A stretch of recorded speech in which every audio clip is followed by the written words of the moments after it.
اور میں نے تم سے کہا کہ وہ تم سے کس چیز کے لیے کہتے ہیں؟ تم نے کہا کہ وہ ہمیں حکم دیتے ہیں کہ اللہ کی عبادت کرو، اس کے ساتھ کسی کو شریک نہ ٹھہراؤ، اور تمہیں بتوں کی پرستش سے روکتے ہیں، سچ بولنے اور پرہیزگاری کا حکم دیتے ہیں۔ لہٰذا اگر یہ باتیں جو تم کہہ رہے ہو سچ ہیں تو ان قریب وہ اس جگہ کا مالک ہو جائے گا کہ جہاں میرے یہ دونوں پاؤں ہیں۔ مجھے معلوم تھا کہ وہ پیغمبر آنے والا ہے، مگر مجھے یہ معلوم نہیں تھا کہ وہ تمہارے اندر ہوگا۔ اگر میں یہ جانتا کہ اس تک پہنچ سکوں گا تو اس سے ملنے کے لیے ہر تکلیف گوارا کرتا۔ اگر میں اس کے پاس ہوتا تو اس کے پاؤں دھوتا۔ ہرقل نے رسول اللہ صلی اللہ علیہ وآلہ وسلم کا وہ خط منگوایا جو آپ نے دیا کلبی رضی اللہ تعالیٰ عنہ کے ذریعے حاکم بصرہ کے پاس بھیجا تھا، اور اس نے وہ ہرقل کے پاس بھیج دیا تھا۔ پھر اس کو پڑھا تو اس میں لکھا تھا کہ اللہ کے نام کے ساتھ جو نہایت مہربان اور رحم والا ہے، اللہ کے بندے اور اس کے پیغمبر محمد صلی اللہ علیہ وآلہ وسلم کی طرف سے یہ خط ہے شاہ روم کے لیے۔ اسی شخص پر سلام ہو جو ہدایت کی پیروی کرے۔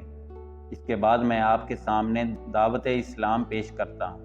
اگر آپ اسلام لے آئیں گے تو دین و دنیا میں سلامتی نصیب ہوگی، اللہ آپ کو دوہرا ثواب دے گا، اور اگر آپ میری دعوت سے روگردانی کریں گے تو آپ کی رایا کا گناہ بھی آپ پر ہی ہوگا۔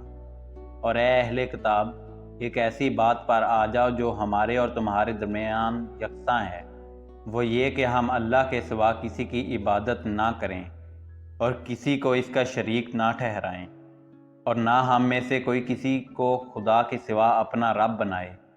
پھر اگر وہ اہل کتاب اس بات سے منہ پھیر لیں تو مسلمانوں تم ان سے کہہ دو، تم مانو یا نہ مانو، ہم تو ایک خدا کی اطاعت گزار ہیں۔ ابو سفیان کہتے ہیں کہ جب ہرقل نے جو کچھ کہنا تھا کہہ دیا اور خط پڑھ کر فارغ ہوا تو اس کے ارد گرد بہت شور و غوغا ہوا، بہت سی آوازیں اٹھی اور ہمیں باہر نکال دیا گیا۔ تب میں نے اپنے ساتھیوں سے کہا کہ ابو کبشہ کے بیٹے حضرت صلی اللہ علیہ وآلہ وسلم کا معاملہ تو بہت بڑھ گیا، دیکھو تو اس سے بنی اصفر روم کا بادشاہ بھی ڈرتا ہے۔ مجھے اس وقت سے اس بات کا یقین ہو گیا کہ حضور صلی اللہ علیہ وآلہ وسلم عنقریب غالب ہو کر رہیں گے، حتیٰ کہ اللہ نے مجھے مسلمان کر دیا۔ راوی کا بیان ہے کہ ابن ناطور ایلیہ کا حاکم ہرقل کا مصائب اور شام کے نصارہ کا لاٹ پادری بیان کرتا تھا کہ ہرقل جب ایلیہ آیا ایک دن صبح کو پریشان اٹھا تو اس کے درباریوں نے دریافت کیا کہ آج ہم آپ کی حالت بدلی ہوئی پاتے ہیں، کیا وجہ ہے؟ ابن ناطور کا بیان ہے کہ ہرقل نجومی تھا، علم نجوم میں وہ پوری مہارت رکھتا تھا۔ اس نے اپنے ہم نشینیوں کو بتایا کہ میں نے آج رات ستاروں پر نظر ڈالی تو دیکھا کہ ختنہ کرنے والوں کا بادشاہ ہمارے ملک پر غالب آ گیا ہے۔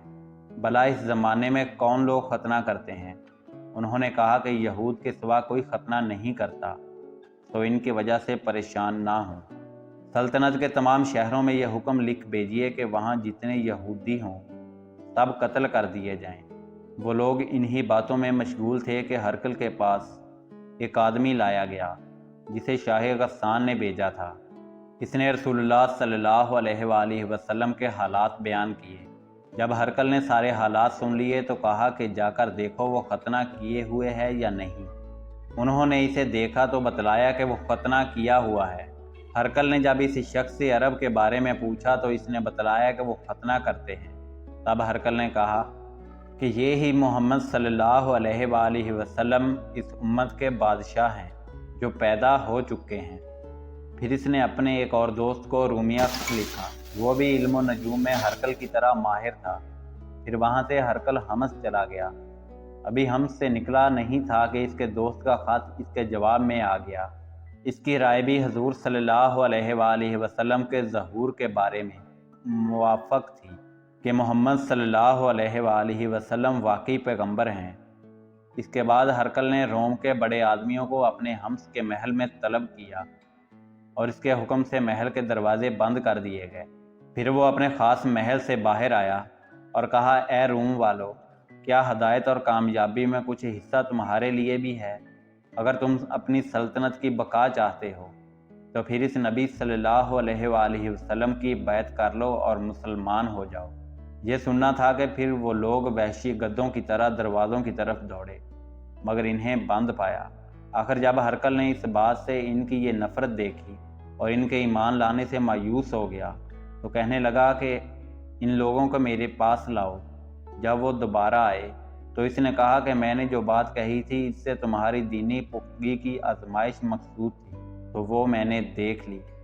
تب یہ بات سن کر وہ سب کے سب اس کے سامنے سجدے میں گر پڑے اور اس سے خوش ہو گئے۔ بالآخر ہرقل کی آخری حالت یہ ہی رہی۔ صحیح بخاری حدیث نمبر 7۔